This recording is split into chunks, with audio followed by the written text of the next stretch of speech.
लोग चीख रहे थे, प्रार्थना कर रहे थे। मुझे लगा कि मेरी जिंदगी खत्म हो गई है।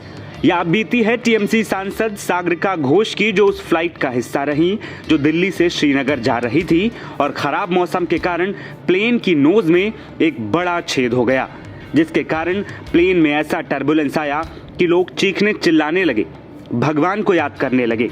लेकिन पायलट की सूझबूझ और हिम्मत ने सबका हौसला कायम रखा और गनीमत रही कि प्लेन में सवार हर शख्स शांति और सुरक्षित जमीन पर उतर आया।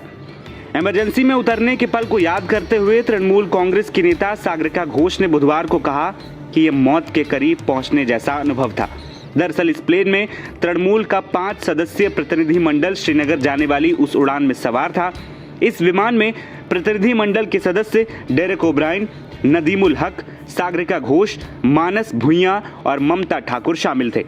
दिल्ली से बुधवार को 220 से ज्यादा लोगों को लेकर श्रीनगर जा रही इंडिगो की उड़ान खराब मौसम के कारण मुश्किलों में फंस गई, जिसके बाद पायलट ने श्रीनगर में विमान ट्रैफिक कंट्रोल को इमरजेंसी की खबर दी और फिर सुरक्षित रूप से श्रीनगर में प्लेन को उतार दिया। सोशल मीडिया पर प्लेन के अंदर के कई वीडियो सामने आए हैं, जिसमें घबराए हुए यात्रियों को विमान के हिलने के दौरान प्रार्थना करते हुए देखा जा सकता है। इस घटना पर सागरिका घोष कहती हैं कि यह मौत के करीब पहुंचने का अनुभव था। मुझे लगा कि मेरी जिंदगी खत्म हो गई। लोग चीख रहे थे, प्रार्थना कर रहे थे। उन्होंने आगे कहा कि उस पायलट को सलाम जिसने हमें उस स्थिति से निकाला। जब हम उतरे तो हमने देखा कि विमान का अगला हिस्सा क्षतिग्रस्त हो गया है। वहीं 5 सदस्यीय प्रतिनिधि मंडल ने भी लैंडिंग के बाद पायलट को धन्यवाद किया। इस घटना के बाद इंडिगो ने प्रेस बयान भी जारी किया, जिसमें लिखा गया कि दिल्ली से श्रीनगर जा रही इंडिगो की फ्लाइट 6E2142 को रास्ते में अचानक ओलावृष्टि का सामना करना पड़ा।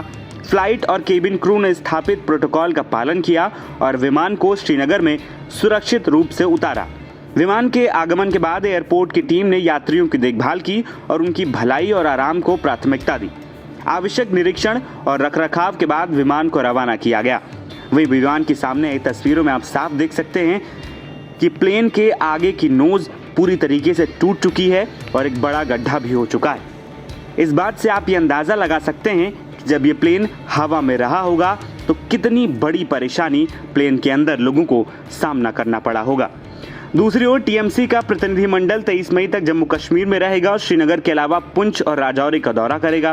पार्टी ने कहा है कि प्रतिनिधिमंडल सीमा पार हमलों से प्रभावित लोगों के साथ एकजुटता व्यक्त करने और अपने परिवार वालों को खोने वाले लोगों का दुख शेयर करने वहां पहुंचा है।